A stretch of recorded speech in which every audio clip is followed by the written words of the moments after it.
자, 얘도 이제 또 시험에 나올 때가 좀 됐어요. 네. 리스크 매니지먼트, 위험 관리. 자, 결론적인 지금 아까 제가 강의 처음 시작할 때 설명드린 것처럼 이 PMI라는 조직이 1969년에 생겼고 지금까지 국내외적인 건설을 포함한 전 산업에서 프로젝트 매니지먼트의 뭐 그런 베스틱스, 프랙틱스, 그 룰들을 관리하고 있는 거고. 자, 아까 제가 설명드린 것처럼 여기 적어놨어요. 지금 얘기한 외국 애들은 자, 이런 개념으로 모든 의사결정을 한다. 자, 그래서 지금 설명드리는 여기 이제 위험 관리에 대한 어떤 툴과 이 프랙틱스가 결론적인 지금 얘기하는 안전 관리로 가서 결론적인 그게 뭐예요? 조기주사님, 그죠? 위험성 평가. 이렇게 가고 있는 거예요. 자, 그래서 지금 보면 이제 40페이지에 요 프로세스를 여러분들이 가운데 나와 있는 거 기억을 하시라고. 위험관리 계획, 그 다음에 위험을 확인, 자, 그 다음에 아까 제가 강조한 정성적 분석, 그 다음에 정량적 분석, 그 다음에 위험 대응 계획 수립, 그리고 맨 아래 위험 감시 및 통제.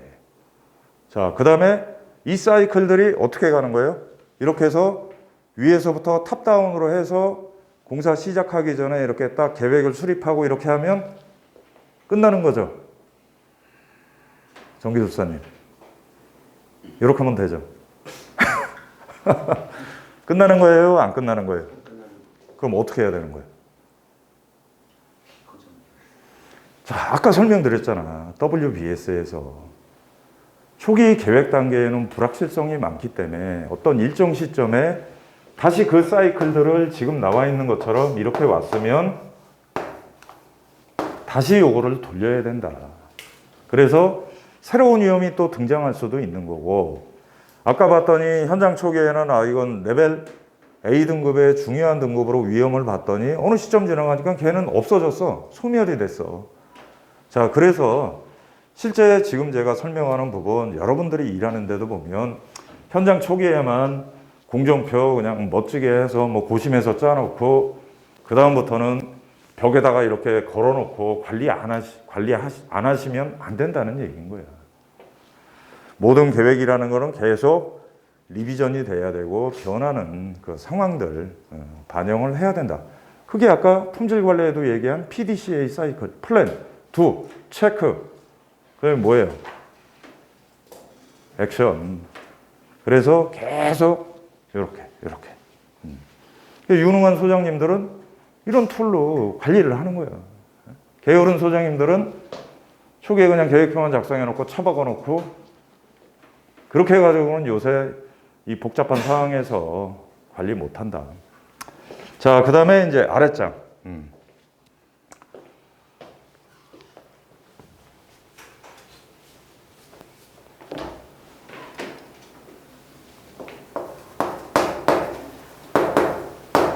자, 우리 박 교수사님, 위험이 뭐예요, 위험?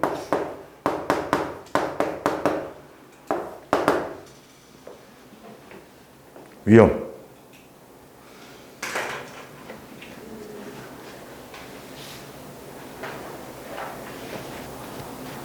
리스크. 네. 그러니까. 자, 여기 교재에 보는 것처럼, 자, 위험이라는 거는 긍정적인 부분과 부정적인 부분이 두 개가 공존하는 거다. 그죠? 근데 말하자면 순수하게 위험과 기회가 공존하는 거다. 자, 그러면 다시 얘기하자면 리스크는 뭐냐? 근데 이게 지금 일어날 가능성이 있는 거지 아직 일어나지 않은 단계를 얘기하는 거예요. 근데 이게 발생을 했어. 일어나면 뭐가 되는 거예요? 리스크가 아니고 이벤트가 되는 거예요. 이벤트. 자, 그래서 그 개념을 이해를 하시고, 자, 그 다음엔 요건데, 다시 또 이제 분류를 하면, 자, known risk. 그 다음엔 unknown risk. 두 가지가 있다는 것을 기억을 하시라. 자, known risk라는 거는, 자, 이게 어떤 위험으로 발생할 수 있을 거라는 거를 내가 인지를 하고 있는 거야. 나든 어떤 프로젝트 조직.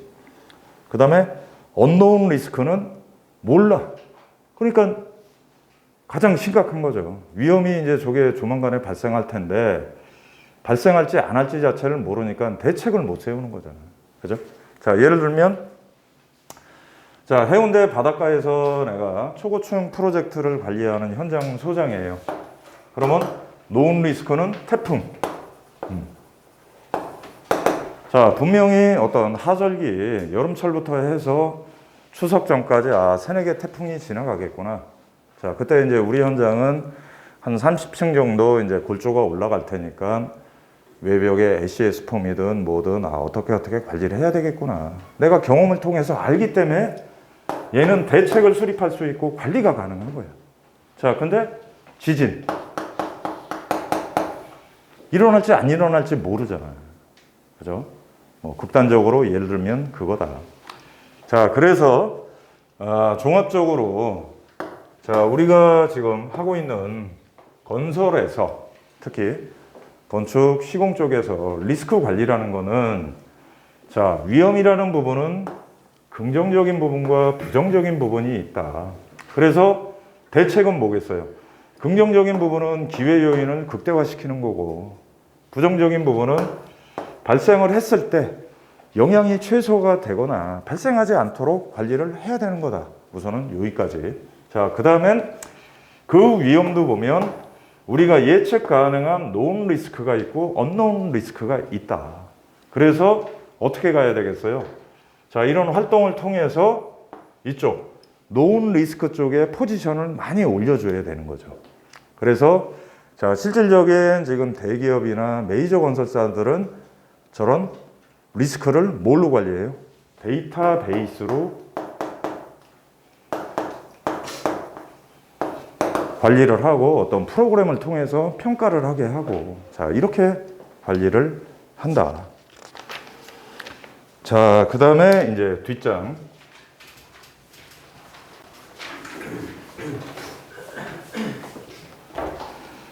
자, 아까도 잠깐 설명을 드렸지만 자, 실질적인 이제 현장 초기에 방금 아까 첫 단계처럼 위험의 이제 식별 과정으로 해서 리스트업을 한번 쫙 했다고 쳐. 그죠? 우리 김 기술사님 한 몇 가지 위험이 나오겠어요? 계절적 요인이 나고요. 이제 실질적으로 이제 아까 말씀드린 태풍이나 이런 데도 있고요. 그다음에 이제 물가 변동이라든지 그렇죠. 자, 우리가 지금 일하고 있는 프로젝트 전반적인 뭐 계약 관련, 기후, 뭐 법규적인 측면, 뭐 시공 기술적인 부분, 뭐 민원. 자, 이렇게 해서 쭉 하다 보면 몇만 가지 위험이 나올 수가 있는 거예요. 근데 그거를 어떻게 그럼 관리할 거예요? 30만 가지를 다 관리할 수 있어요? 비용이라든지 위험 리스크가 큰 순위로 일단은 자, 그래서 아까처럼 제일 첫 시간에 설명드린 것처럼 얘도 이거로 분류하는 거예요. 레벨 1, 레벨 2, 레벨 3에서 어느 단계까지의 디테일한 수준으로 갈 거냐. 그러고 좀 전에 우리 김 기술사님이 설명드렸던 것처럼 지금의 이제 강의 드릴 내용.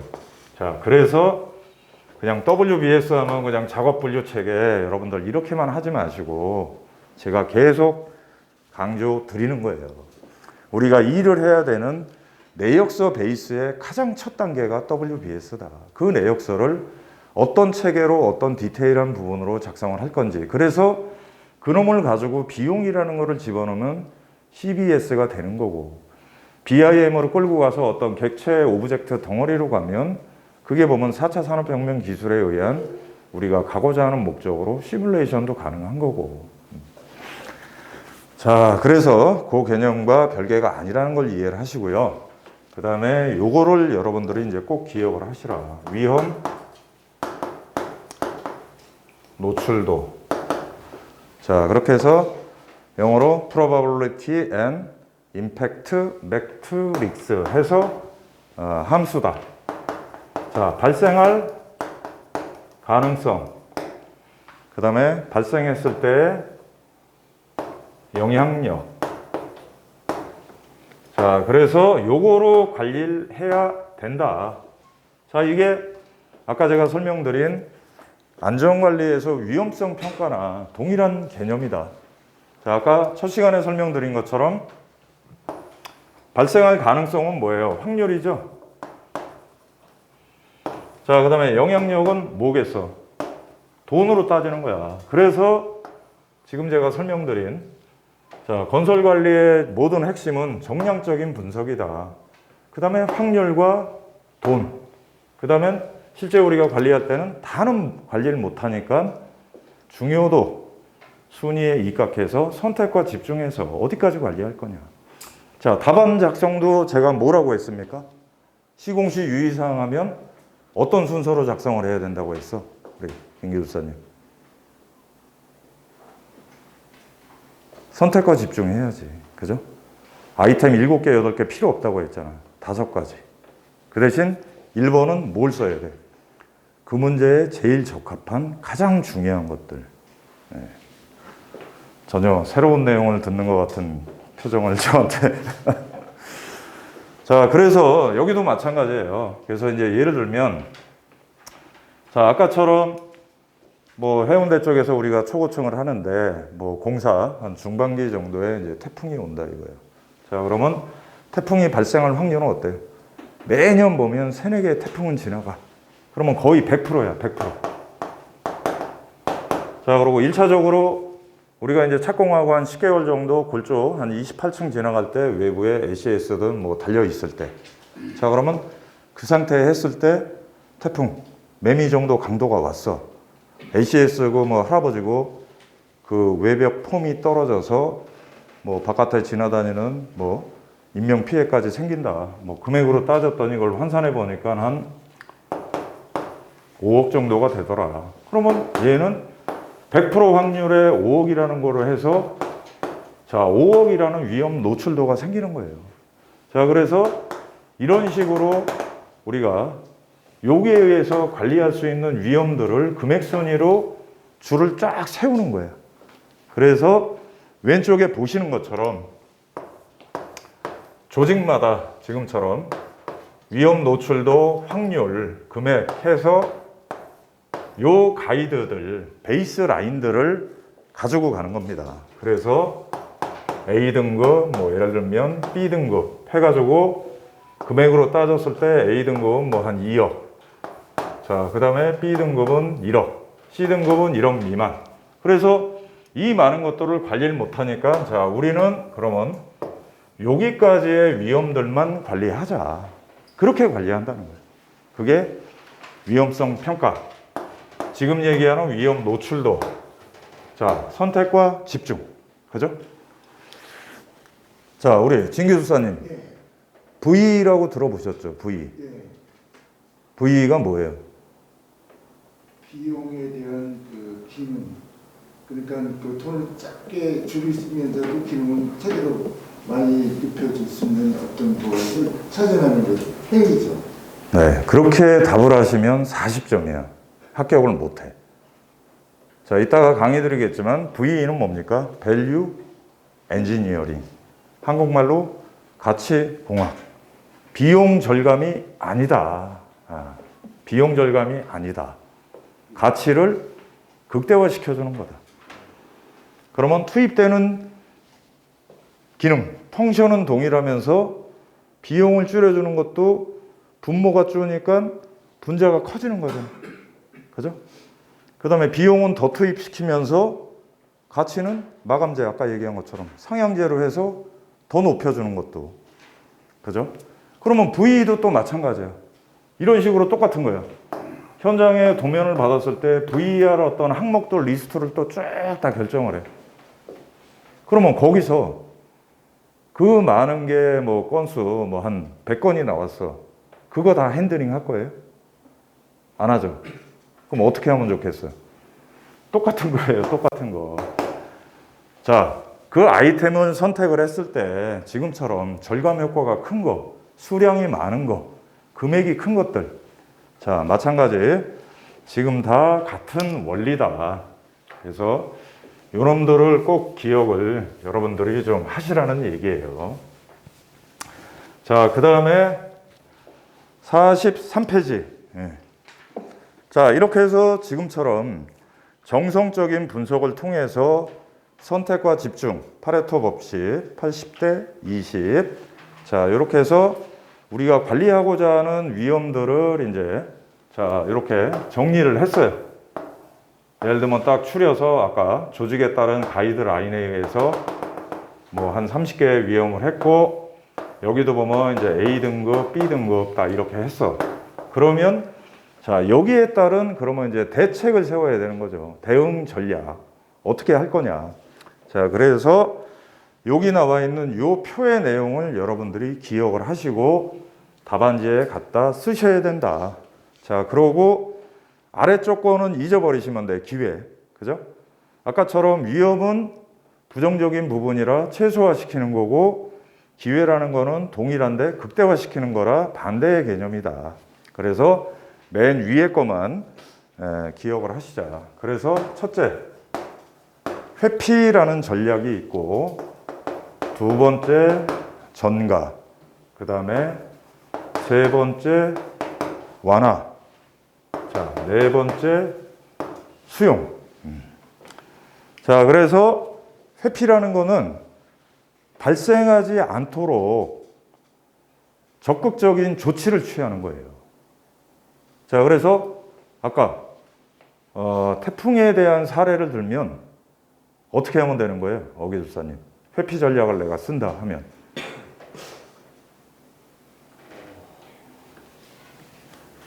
일단 뭐 바람에 피해가 없도록 현장에서 조치할 수 있는 건 다 해야죠. 그죠? 바로 그거예요. 그래서 비용은 많이 들지만 ACS 자체를 해체해가지고 아예 땅바닥에 내려놓는 거야. 그게 회피. 이해됐죠? 자, 그럼 정가는 여기 나와 있잖아요. 위험을 공유하는 거야. 자, 예를 들면, 자, 우리가 이제 공정이 늦어졌어. 보니까 골조업체가 계약 공기 대비 한 2개월을 지연을 했어. 그리고 내가 아무리 후속 공정에서 비용을 써서 공정 단축을 하려고 해도 안 돼. 그래서 결론적인 준공을 2달이 늦어졌어. 그러면 우리는 어떻게 하는 거예요? 발주처에다가 2달 늦어진 것만큼 계약 조건에 의한 지체 상금을 물어줘야 되는 거지. 그러면 나는 어떻게 할 거야? 골조업체한테 2달에 대한 지체 상금을 부여를 하는 거죠. 바로 이게 전가다.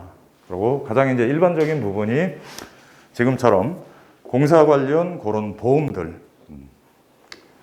자, 그 다음에 이제 세 번째는 완화. 자, 방금처럼 해피처럼 100% 조치는 못해도 일정 부분의 어떤 위험이 생겼을 때 그 데미지나 임팩이 줄도록 하는 거예요. 그래서 ACS를 띄어내지는 못하지만 그게 어떤 바람이 불었을 때 떨어지지 않게, 그죠? 턴버클이나 와이어 같은 거로 뭐 고정을 해놓고, 그 다음에 거기에 어떤 발판들에 비산되는 것들이 없도록 뭐 정리를 해놓고, 자, 이렇게 하는 부분. 자, 그 다음에 수용이라는 거는 아무런 조치를 안 하는 거야. 아까처럼 자, 위험 등급을 분류했는데 C 등급 정도 되는 거. 뭐 발생했는데 울타리 정도 뭐 자빠질 정도 되고, 크게 뭐 자빠져서 펜스가 날아가도 인명 피해가 없는 뭐 택지개발지구 같은 데다. 뭐 이런 것들. 자, 그래서 대응 전략, 지금처럼 회피가 뭐냐, 정가가 뭐냐, 완화가 뭐냐, 수용이 뭐냐. 자, 그래서 자, 예를 들면 자, 리스크 매니지먼트 하고 용어에 나왔어. 그러면 첫째, 정의 써줘야죠. 아까처럼 기회 요인과 위험 요인이 아직 발생하지 않은 사건의 조합이다. 그리고 위험에는 unknown 리스크와 known 리스크가 있다. 그래서 기회 요인은 극대화하고 위험 요인은 최소화하도록 관리를 해야 된다. 그 다음에 대제목 2번. 자, 위험 관리 절차 해서 위험 확인 뭐 어쩌고 저쩌고. 그 다음에 대제목 3번. 자, 위험 관리 기법 해서 지금 한 것처럼 위험 노출도 평가 이렇게 해서 선택과 집중해서 모니터리 베이스로 가서 확률과 영향력에 의해서 이렇게 하는 거다. 자, 그 다음에 네 번째 대응 전략 해서 위험은 이렇게 회피, 정가, 완화, 수용 이렇게 해야 한다. 이렇게 넣어주셔야 된다. 그 얘기를 하는 겁니다.